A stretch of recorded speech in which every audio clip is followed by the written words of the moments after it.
तो आज ये पार्ट 3 है, थर्ड वीडियो है हमारा रेस्पिरेटरी गैसेस का। ये जो हम लोग पढ़ रहे हैं breathing and exchange of gases का थर्ड वीडियो है। बाकी के फर्स्ट 2 पार्ट्स में हम लोगों ने पढ़ा था कि रेस्पिरेटरी ऑर्गन्स कौन कौन से होते हैं, ह्यूमन रेस्पिरेटरी सिस्टम में क्या क्या चीज़ें होती हैं, कैसे वर्क करता है, जिसमें कि हम लोगों ने नोज से लेके पूरा फायरिंग्स तक का और अंदर लंग्स तक का स्ट्रक्चर पढ़ा, जिसके अंदर एल्वियोलाई वगैरह थी। फिर मैकेनिज्म ऑफ ब्रीदिंग हम लोगों ने पढ़ा कि मैकेनिज्म ऑफ ब्रीदिंग में 2 पार्ट्स होते हैं, इंस्पायरेशन जो सांस अंदर लेना और एक्सपायरेशन जो सांस बाहर देना। और इन सब में रोल्स अलग अलग मसल्स का क्या है, डायफ्राम का क्या रोल है और रिब्स के अंदर जो मौजूद इंटरकॉस्टल मसल्स है वो कैसे कॉन्ट्रैक्ट करते हैं, ये सारी चीज़ें हमने पढ़ी। इसके अलावा हमने रेस्पिरेटरी वॉल्यूम्स और रेस्पिरेटरी कैपेसिटीज़ अलग अलग पढ़ी, जो बहुत इंपॉर्टेंट है नीट के पॉइंट ऑफ व्यू से भी और बोर्ड के पॉइंट ऑफ व्यू से, कि कौन सी कैपेसिटी कितनी है, इंस्पायरेटरी कैपेसिटी कितनी होती है, रेजिडुअल वॉल्यूम क्या है, सबका डेफिनेशन, और कितनी कितनी एक्चुअली वॉल्यूम है, वो सब आज हम पढ़ने जा रहे हैं। नेक्स्ट टॉपिक जो है एक्सचेंज ऑफ गैसेस। तो एक्सचेंज ऑफ गैसेस, जैसा कि हमने पहले भी बताया था कि बेसिकली लंग्स के अंदर जो स्ट्रक्चर्स होते हैं, छोटे छोटे एल्वियोलाई बलून जैसे स्ट्रक्चर्स होते हैं, उसमें गैसेस का आदान प्रदान एक्सचेंज चलता रहता है, जिसको हम लोग कहते हैं डिफ्यूजन के थ्रू होता है। तो रीडिंग कर रहे हैं, पहले देखिए क्या कहा गया है कि alveoli are the primary sites of exchange of gases. तो बेसिकली वही बताया था पहले कि लंग्स के अंदर एल्वियोलाई ही ऐसे स्ट्रक्चर्स हैं जहाँ पे गैसियस एक्सचेंज होता रहता है। Exchange of gases also occur between blood and tissues. तो सबसे पहले कहाँ पे हुआ? एल्वियोलाई में हुआ, लंग्स के एल्वियोलाई में गैसेस एक्सचेंज हुई, और उसके बाद वो गैसेस जो है कहाँ पर आ गई? ब्लड में आ गई। अब ब्लड से ट्रैवल करते हुए वो टिश्यूज़ में जाएंगी और टिश्यूज़ में भी एक्सचेंज होगा, क्योंकि टिश्यूज़ जो है मेटाबॉलिज्म के थ्रू कार्बन डाइऑक्साइड जनरेट कर रहे हैं और उनको ऑक्सीजन चाहिए इस पूरे मेटाबॉलिज्म के लिए। तो टिश्यूज़ बेसिकली ऑक्सीजन लेंगे और CO2 देंगे। तो यहाँ पर भी एक्सचेंज चलता रहता है, और ये भी किसके थ्रू होता है? मेनली बाय डिफ्यूजन होता है। Oxygen and CO2 are exchange in these sites by simple diffusion, mainly based on pressure या कंसंट्रेशन ग्रेडियंट के हिसाब से डिफ्यूजन चलता है। मतलब हाई प्रेशर या हाई कंसंट्रेशन से हमेशा लो प्रेशर या लो कंसंट्रेशन की ओर चलता है। Solubility of the gases as well as thickness of the membranes involved in diffusion are also some important factors that can affect the rate of diffusion. Gases की जो solubility है और उसकी मेम्ब्रेन की जो थिकनेस है वो भी बहुत इंपॉर्टेंट होती है डिफ्यूजन में, क्योंकि डिफ्यूजन का जो प्रोसेस होता है वो हाई कंसंट्रेशन से लो कंसंट्रेशन की तरफ तो होता ही है। अपार्ट फ्रॉम दिस, गैस कितनी घुलती है उस मेम्ब्रेन में, जिस मेम्ब्रेन से उसको होके आगे बढ़ना है, वो इम्पॉर्टेंट है। और मेम्ब्रेन कितनी थिक है, ऑब्वियसली जितनी मोटी मेम्ब्रेन होगी उतना उसको पार करके जाना पड़ेगा, तो उतनी उसको दिक्कत होगी। जितनी पतली होगी उतना आसानी से वो जाएगा। वो का मतलब यहाँ पे गैसियस मॉलिक्यूल्स हैं। Pressure contributed by an individual gas in a mixture of gases is called partial pressure and is represented as PO2 for oxygen and PCO2 for carbon dioxide। तो बुक्स में देखते होंगे आप लोगों को, बड़ा कंफ्यूजिंग लगता होगा, ऐसा हमको भी लगता था जब हम पढ़ते थे कि PCO2 क्या है, PO2 क्या है। तो P जो होता है वर्ड, उस लेटर, वो होता है पार्शियल प्रेशर के लिए। तो पार्शियल प्रेशर क्या बोला है? वो प्रेशर, अब जैसे हमारा एयर जो है वो मिक्सचर ऑफ गैसेज है, तो उसमें ऑक्सीजन उस total amount of gaseous pressure में कितना प्रेशर एक्सर्ट कर रही है, वो उसका पार्शियल प्रेशर। तो अगर P की बात करें ऑक्सीजन की, तो PO2 partial pressure of oxygen होगा और PCO2 यानी पार्शियल प्रेशर ऑफ CO2 होगा। मतलब ये गैसेस, टोटल गैसेस में कितना प्रेशर एक तरह से दे रही हैं या अपना कंट्रीब्यूट कर रही हैं, वो पार्शियल प्रेशर कहलाता है। Partial pressure of these two gases in the atmosphere and the two sites of diffusion are given in table 17.1 and in figure 17.3. The data given in the table clearly indicates the concentration gradient for oxygen from alveoli to blood and blood to tissues. अब आप लोगों के book में हम हमेशा बोलते हैं कि जब आप मेरा लेक्चर सुने तो प्लीज़ अपनी अपनी NCERT खोल करके बैठें। देखिए उसमें टेबल दिया हुआ है, टेबल में दिया है रेस्पिरेटरी गैस एक तरफ, और ये टेबल अगर आपके पास इस वक्त NCERT नहीं तो हम भी दिखा सकते हैं, और ये है टेबल, आकर के देखिए। तो उसमें देखिए सबसे पहले रेस्पिरेटरी गैस ये ऑक्सीजन है, और एटमॉस्फेयर में यानी हवा में इसका जो है कॉन्सेंट्रेशन या प्रेशर 159 रहता है। 159 जो है ऑक्सीजन का प्रेशर हवा में होता है, जिससे हम इनहेल करने वाले हैं। एल्वियोलाई में देखिए 104 है, 104 है, तो ये ज़्यादा है, ये कम है। ऑब्वियसली हाई प्रेशर से लो प्रेशर की ओर आएगी, मतलब बाहर से एल्वियोलाई में ऑक्सीजन आएगी। अब एल्वियोलाई से ब्लड में जाना चाहिए। ब्लड अगर डीऑक्सीजनेटेड है, मतलब इसके अंदर कार्बन डाइऑक्साइड की मात्रा ज़्यादा है, तो ऑक्सीजन यहाँ पर कम होगी। 104 अगर एल्वियोलाई में है और ऑक्सीजन यहाँ पर सिर्फ 40 है, तो यहाँ से यहाँ पे फिर जाएगा ब्लड। और ऑक्सीजनेटेड कितना है, 95 है, तो वहाँ कुछ नहीं होगा क्योंकि ऑलरेडी ये ले चुका है, क्योंकि इसने ले लिया ऑक्सीजन और तब जा कर के ये 95 हो गया। और टिश्यूज़, अब देखिए टिश्यूज़ में ब्लड में ऑक्सीजन में इतना है, टिश्यूज़ में फिर 40 है, तो फिर यहाँ से यहाँ पर ऑक्सीजन जाएगी। तो सीधी सी बात है, यहाँ से यहाँ जाती है, यहाँ से यहाँ जाती है, यहाँ जा कर के इतनी हो जाती है और यहाँ से फिर यहाँ आता है, क्योंकि ये ज़्यादा कम इस तरीके से। कार्बन डाइऑक्साइड का देखिए थोड़ा सा उल्टा चलता है, क्योंकि उल्टे तरीके से हम लोग जाते हैं। टिश्यूज़ से जाएंगे, टिश्यूज़ में CO2 जनरेट हो रही है, क्योंकि टिश्यूज़ में मेटाबॉलिज्म हो रहा है, रेस्पायरेशन हो रहा है, तो ये 45 होता है। 45 यहाँ पे ज़्यादा है, और ब्लड में ऑक्सीजनेटेड ब्लड में ये कम है, तो यहाँ से फिर यहाँ आ जाएगा। फिर डीऑक्सीजनेटेड ब्लड में CO2 ज़्यादा हो जाएगा, तो फिर ये 40 से 45 हो जाएगा। फिर एल्वियोलाई में कम होता है, तो यहाँ से फिर इधर जाता है, और बाहर की तरफ सिर्फ 0.3 है और एल्वियोलाई में इतना है, तो एल्वियोलाई से एटमॉस्फेरिक एयर में वापस CO2 जाती है। ये मेरे ख्याल से सबको समझ में आ गया। फिर से समझाते हैं। सीधी सी बात ये है कि जितना जिसका ज़्यादा कंसंट्रेशन होगा, ऑक्सीजन एटमॉस्फेरिक एयर से एल्वियोलाई में आएगी, फिर वो ब्लड में आएगी, फिर वो टिश्यूज़ में आएगी। टिश्यूज़ में ऑक्सीजन ने रेस्पायरेशन किया, कार्बन डाइऑक्साइड जनरेट किया, तो कार्बन डाइऑक्साइड बहुत ज़्यादा बन गया, यानी 45 mmHg हो गया। यहाँ से वो ब्लड में गया, ब्लड से वो फिर से एल्वियोलाई में आया, क्योंकि 45 से 40 और 45 से फिर सीधे बाहर चला गया, क्योंकि बाहर जो है इसका 0.3 ही होता है। तो इस तरीके से ये मूवमेंट होता है। ये देख सकते हैं, बुक में है आपकी ये। तो इस डायग्राम में भी देखिए वही कुछ बताया गया है कि ये इंस्पायर्ड एयर है और ये एक्सपायर्ड एयर है। इंस्पायर्ड एयर में देखिए एल्वियोलर एयर जो है, इसमें PO2 104 mmHg थी, इतना ज़्यादा प्रेशर था। उसके बाद PCO2 कितना कम है, 40 mmHg, तो क्या होगा, ऑक्सीजन अंदर की ओर जाएगी, CO2 बाहर की ओर जाएगी। एल्वियोलर से कहाँ आया, इधर ये आया पल्मोनरी आर्टरी और पल्मोनरी वेन में। पल्मोनरी आर्टरी एक्सेप्शनल केस है, और ये क्या करती है, डीऑक्सीजनेटेड ब्लड कैरी करती है। तो डीऑक्सीजनेटेड ब्लड जो है यहाँ से बॉडी टिश्यू से कैरी करते हुए CO2 यहाँ से दे देगी।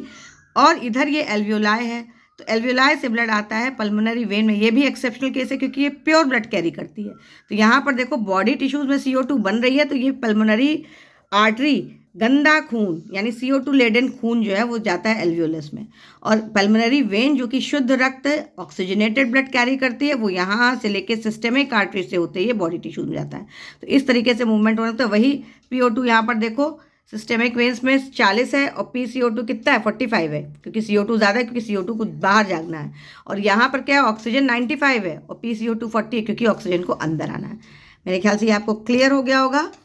ख्याल से आपको ये क्लियर हो गया होगा। और बाकी के लिए हमने आपको बताया कि अगर आपको कोई चीज़ समझ में नहीं आ रही है तो आप हमको कमेंट सेक्शन में पूछ सकते हैं। तो सॉल्युबिलिटी, अब इसके आगे हम लोग पढ़ेंगे कि similarly a gradient is present for CO2 in the opposite direction. जो हमने पढ़ा था, एक ऑक्सीजन का ग्रेडियंट बना हुआ था बाहर से एल्वियोलाई, एल्वियोलाई से ब्लड, ब्लड से टिश्यू की ओर लगातार जो है प्रेशर गिरता चला जा रहा था। उसी तरीके से CO2 का कंसंट्रेशन बना रहता है उल्टे की तरफ, टिश्यू से ब्लड, ब्लड से एल्वियोलाई और एल्वियोलाई से बाहर की ओर। So as the solubility of CO2 is 20 to 25 times higher than that of oxygen, the amount of CO2 that can diffuse through the diffusion membrane per unit difference in partial pressure is much higher compared to that of oxygen. तो हम लोग जानते हैं कि carbon dioxide की जो solubility है वो ज़्यादा घुलनशील है, लगभग 20 से 25 गुना ऑक्सीजन के मुकाबले। तो कार्बन डाइऑक्साइड को जो अमाउंट होता है, जो डिफ्यूजन मेम्ब्रेन से पर यूनिट मतलब एक तरीके से जितना अमाउंट वो जाता है, डिफ्यूज़ करके जाता है, वो काफ़ी हाई होता है। सीधी सी बात ये है कि अगर इसकी घुलनशीलता ज़्यादा है तो वो ज़्यादा तेज़ी से डिफ्यूज़ करेगी। CO2 की घुलनशीलता ज़्यादा है तो CO2 ऑक्सीजन के मुकाबले ज़्यादा तेज़ी से मूव करेगी, ज़्यादा तेज़ी से डिफ्यूज़ करेगी। डिफ्यूजन मेम्ब्रेन जो होती है, अब बात करें कि डिफ्यूजन मेम्ब्रेन एल्वियोलर मेम्ब्रेन की, तो वो क्या है, 3 मेजर लेयर से बनी होती है। सबसे पहला, इसको ये क्वेश्चन बहुत इंपॉर्टेंट है नीट में, इसको आप लोग अंडरलाइन कर रही है अपनी NCERT में। किन किन लेयर से बनी होती है, thin squamous epithelium of alveoli, फिर एंडोथेलियम ऑफ एल्वियोलर कैपिलरी और बेसमेंट सब्सटेंस, जो कि थिन बेसमेंट मेम्ब्रेन से बना होता है। और सबको सपोर्ट करता है। ये बेसमेंट मेम्ब्रेन हमेशा सपोर्ट, बेस जो होता है वो क्या करता है, सपोर्ट करता है, तो ये सबको सपोर्ट करता है। Supporting the squamous epithelium and the basement membrane surrounding the single layer endothelial membrane in between them.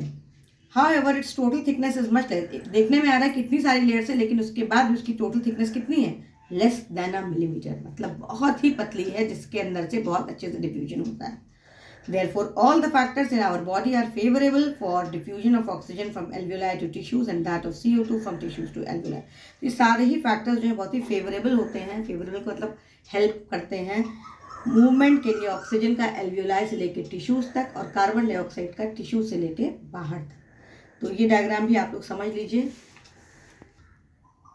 इसमें देखो ये हवा के साथ में ऑक्सीजन आ रही है, इस सैरो से CO2 बाहर जा रही है। ये स्क्वामस एपिथेलियम है, 1 सेल थिक है, 1 सेल की है स्क्वामस एपिथेलियम। उसके बाद ये वाली देखो, इधर बीच में जो जगह बनाई थी ना, 2 टिश्यूज़ के 2 लेयर्स के बीच में जगह है, वो बेसमेंट सब्सटेंस है। और उसके बाद फिर अंदर वाली फिर 1 सेल की लेयर जो है वो है क्या, एंडोथेलियम ऑफ ब्लड कैपिलरीज की एंडोथेलियम है ये। इसके बीचों बीच में रेड ब्लड सेल है और ये है पूरी ब्लड कैपिलरी। इस तरीके से 3 लेयर की ये बनी होती है, जिसका लेंथ जो होती है वो मतलब ब्रेड्थ या थिकनेस जो कह लो 1 मिलीमीटर से कम होती है। तो इस तरीके से हमने देखा कि कैसे ऑक्सीजन अंदर आती है और कैसे कार्बन डाइऑक्साइड बाहर आती है। अब हम पढ़ने जा रहे हैं next topic, transport of gases, कि किस तरीके से आदान प्रदान होता है टिश्यूज के बीच में। तो 2 गैसेज हैं, जानते हैं आप लोग, ऑक्सीजन और CO2। ऑक्सीजन हम लोग आज पढ़ेंगे, CO2 के बारे में हम लोग कल पढ़ेंगे, नहीं तो आप कंफ्यूज हो जाएंगे। Blood is the medium of transport for oxygen and CO2। चाहे ऑक्सीजन हो चाहे CO2, ब्लड ही एक ऐसा मीडियम है जिसके थ्रू होकर के दोनों गैसेज आगे बढ़ती हैं। About 97% of oxygen is transported by RBCs in the blood. लगभग 97%, मतलब जितनी भी ऑक्सीजन है उसका 97% जो होता है बेसिकली RBCs कैरी करता है। क्यों? क्योंकि उसके अंदर हीमोग्लोबिन होती है और हीमोग्लोबिन के साथ जुड़ करके वो ऑक्सी हीमोग्लोबिन बना लेता है और वो ट्रांसफर करता है। यही चीज़ आगे लिखी होगी। The remaining 3% of oxygen is carried in a dissolved state through the plasma. अब बचा 3%, 9700 में से 97 गया तो 3% बचा। 3% जो होता है वो प्लाज्मा से डिजॉल्व होकर के जाती है। प्लाज्मा बेसिकली पानी है, उसमें डिजॉल्व होकर जाती है। 20 से 25% CO2 जो होती है, अब हम CO2 की बात कर रहे हैं कि nearly 20 to 25% of CO2 is transported by RBCs, whereas 70% is carried by bicarbonate, or about 7% of CO2 is carried in a dissolved state through plasma। बहुत ही इंपॉर्टेंट क्वेश्चन है कि कितना % CO2 कौन लेके जाता है, एकदम उसको रख लीजिए आप लोग। मतलब 90 ऑक्सीजन की अगर हम बात करें, फिर से रिवाइज करा दे रहा है कि 97% ऑक्सीजन जो होती है वो RBCs उसको ट्रांसफर करते हैं। 3% बची हुई प्लाज्मा उसको ट्रांसफर करता है। तो सीधा सीधा हिसाब है 97 और 3, 97 जाता है ब्लड के थ्रू और 3 जाता है प्लाज्मा के थ्रू। अब हम बात करते हैं CO2 की, जिसमें से 20 से 25% जो है रेड ब्लड सेल्स करते हैं कार्बामिनो हीमोग्लोबिन के रूप में, क्योंकि कार्बन डाइऑक्साइड हीमोग्लोबिन से ही ट्रांसपोर्ट होती है ब्लड में। 20 से 25%, 70% जो होता है बाइकार्बोनेट आयंस, जो आगे हम लोग पढ़ेंगे, और 7% जो है वो डिजॉल्व स्टेट में थ्रू प्लाज्मा जाती है। कार्बन डाइऑक्साइड का डेटा बड़ा इंपॉर्टेंट है, इसको जरूर याद करिएगा।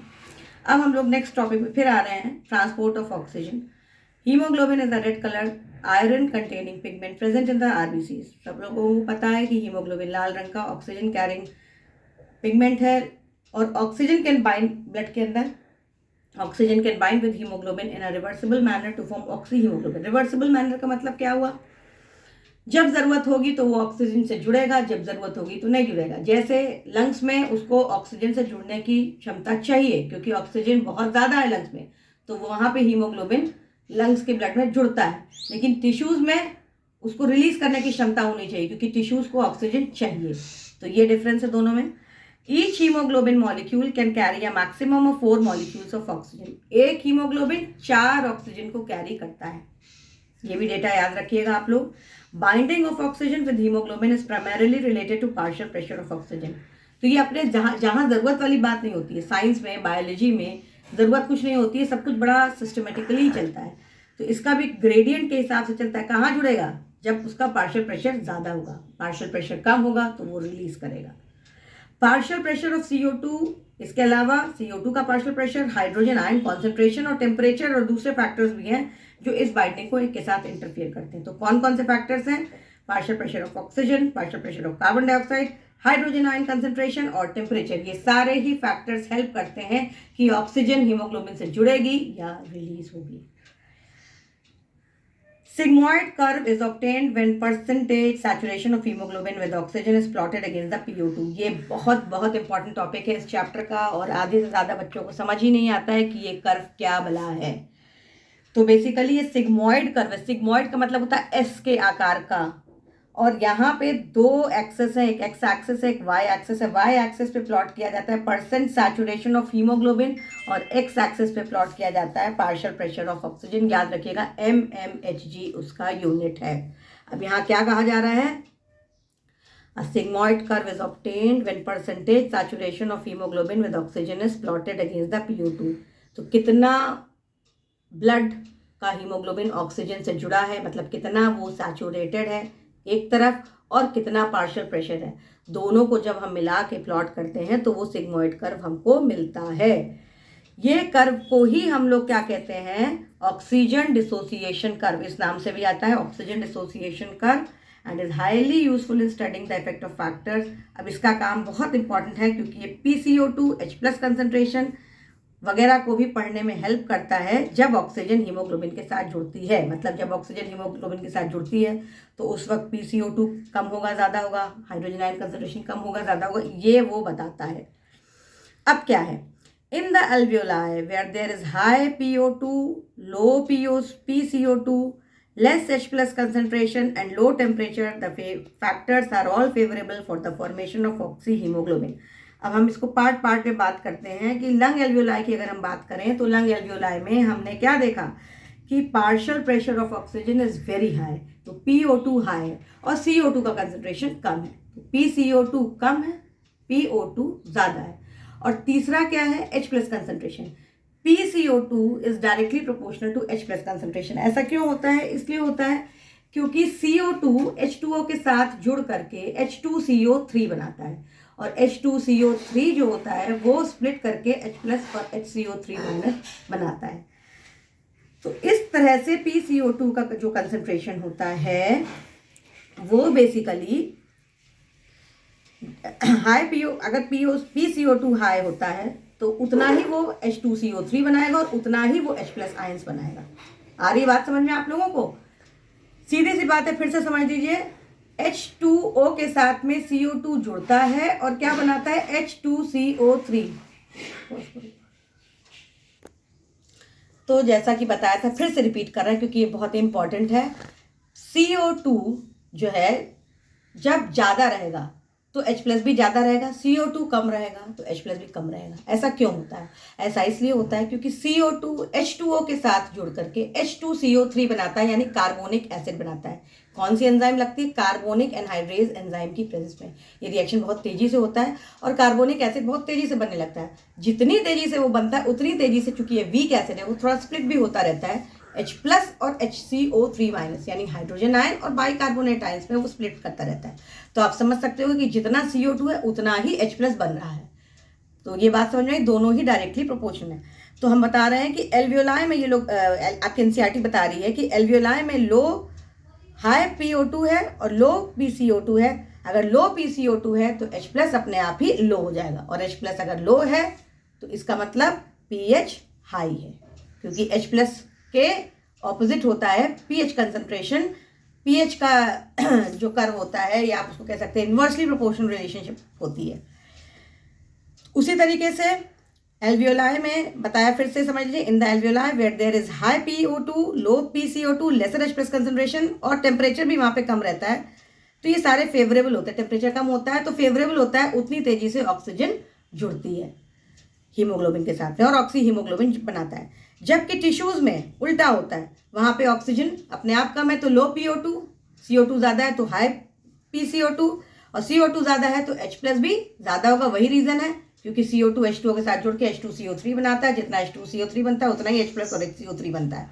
तो जितना अगर ज़्यादा है CO2 तो H+ भी ज़्यादा होगा, लेकिन ज़्यादा H+ है इसका मतलब pH वहाँ पे कम होगी, और टेम्परेचर भी वहाँ पे ज़्यादा है क्योंकि मेटाबॉलिज्म होता रहता है तो टेम्परेचर भी ज़्यादा होता है। तो ये सारे कंडीशंस जो होते हैं वो फेवरेबल होते हैं डिसोसिएशन के लिए, मतलब ऑक्सी हीमोग्लोबिन से ऑक्सीजन को रिलीज करने के लिए। ये क्लियरली इंडिकेट करता है कि ऑक्सीजन जो होती है gets bound to haemoglobin in the lung surface and gets dissociated at the tissues. तो ये बात समझ में आ गई। लंग्स में CO2 कम है, ऑक्सीजन ज़्यादा है, टेम्परेचर कम है, और सबसे बड़ी बात ऑक्सीजन जब ज़्यादा होता है तो वहाँ पे हीमोग्लोबिन के साथ ऑक्सीजन जुड़ती है। टिश्यूज़ में जस्ट ऑपोजिट है, PCO2 वहाँ पे ज़्यादा है, O2 वहाँ पे कम है, PCO2 ज़्यादा है तो H+ भी ज़्यादा है, तो अपने आप वहाँ से ऑक्सीजन निकलती है। तो every 100 ml of oxygenated blood can deliver around 5 ml of oxygen to the tissues under normal physiological conditions। Her 100 ml oxygenated blood जो है वो लगभग 5 ml ऑक्सीजन टिश्यूज को देता है। तो ये ग्राफ पहले आप समझ लीजिए।